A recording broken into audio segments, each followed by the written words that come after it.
Good morning বন্ধুরা। আজ 5 September শুক্রবার। আজকের সকালের বরাক তথা সমগ্র আসামের গুরুত্বপূর্ণ খবরগুলি হলো: ঈদে মিলাদুন্নবী উপলক্ষে খুশি আনন্দে উৎসবের আমেজ গোটা বরাকে।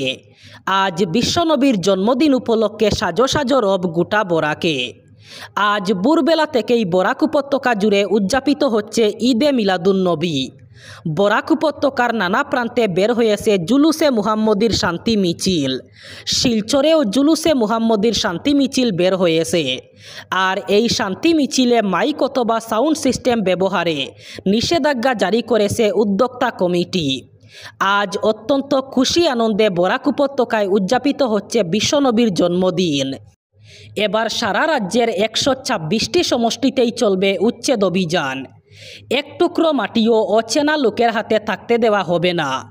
এবার সব সমষ্টিতে বেদখলকারীর তালিকা প্রস্তুত করছে সরকার। হঠাৎ চলবে উচ্ছেদ অভিযান।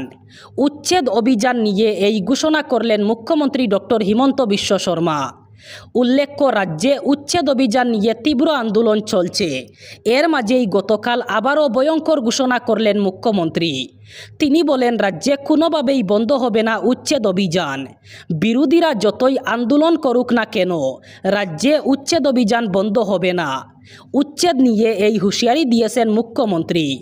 মুখ্যমন্ত্রী জানিয়েছেন, এক টুকরো সরকারি জমিও অচেনা লোকের হাতে থাকতে দেওয়া হবে না। 126টি সমষ্টিতেই চলবে উচ্ছেদ। যে কোনো সময় চলতে পারে উচ্ছেদ অভিযান।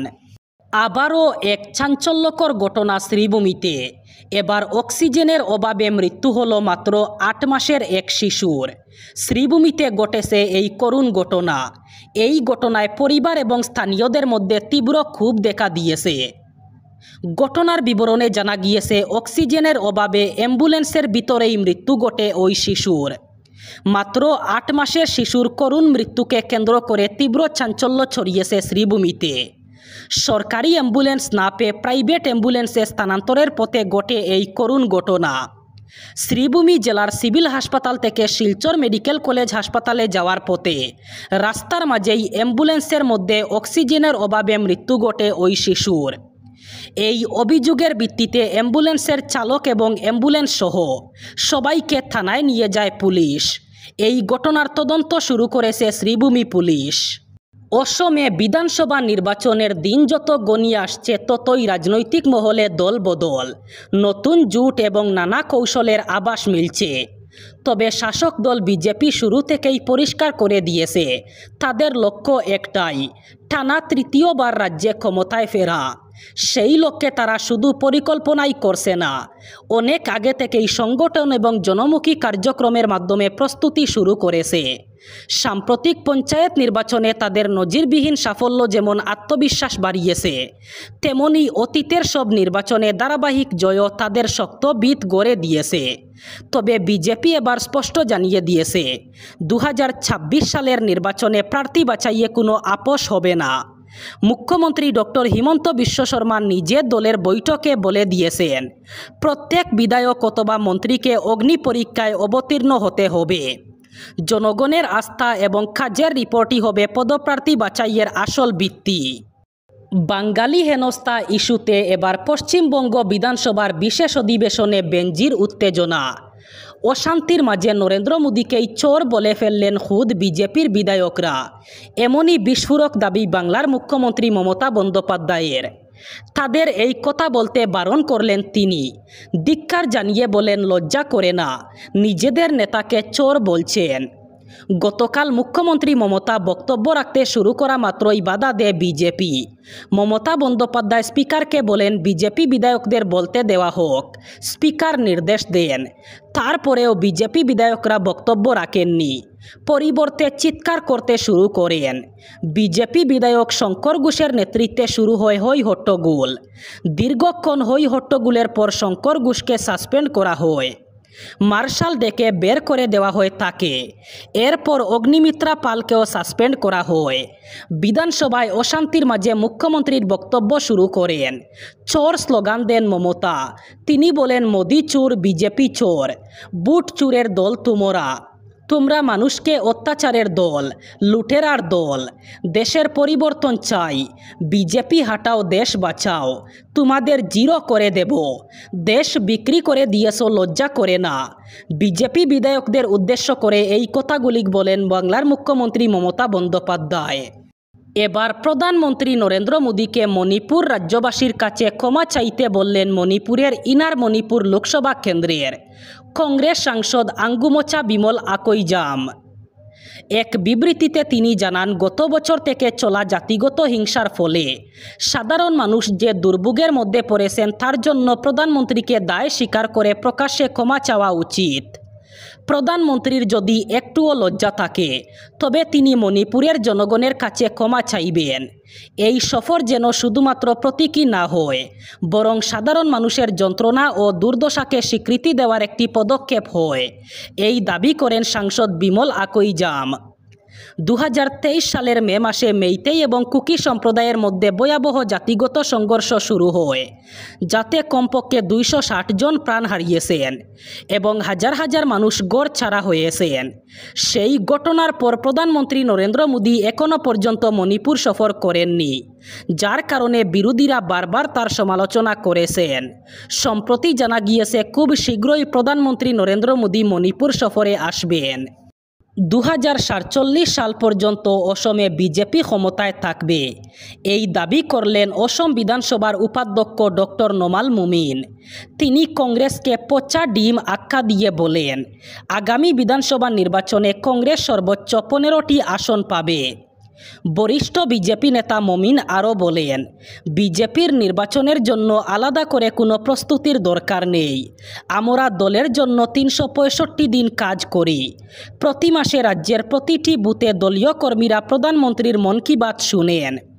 এর অর্থ হলো প্রতিটি বুথে মাসে অন্তত বৈঠক হয়। এছাড়া প্রতিটি মাসে প্রতিটি বিধানসভা কেন্দ্রে অনেক দলীয় কর্মসূচি পালিত হয়।